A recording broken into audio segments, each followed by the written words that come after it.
Another interesting story for you. We work with an e-commerce brand that was absolutely obsessed with customer acquisition, but the biggest problem that we saw that they had is that they completely neglected and forgot about the existing customers that they were generating. It's almost as if they needed to feed the beast continually with new customer acquisition, but they kept neglecting the people that were coming on board with them and that they were generating as customers. So one day we're going through their Klaviyo account and we're just doing audits and checks and looking through their existing customer segments. And we noticed that their existing customers were not coming back and purchasing much really at all. And it kind of blew our mind. Their rates were, I think, like the bottom 10% for their industry, for their repeat order rate. So we just straight up asked them, hey, what are you doing to get your customers back in?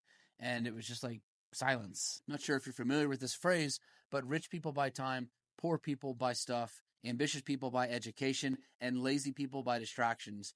And what we had noticed was that the brand's owner was, I think, so distracted by the new customers, they were completely forgetting the gold mine that they were sitting on. So we ended up shifting about 20% of their budget from their acquisition side over to their retention marketing. And I know that a lot of people sometimes think that retention marketing is fluff and that, it's already business that's coming to you. Why am I going to spend any time or money against an audience that I've already acquired?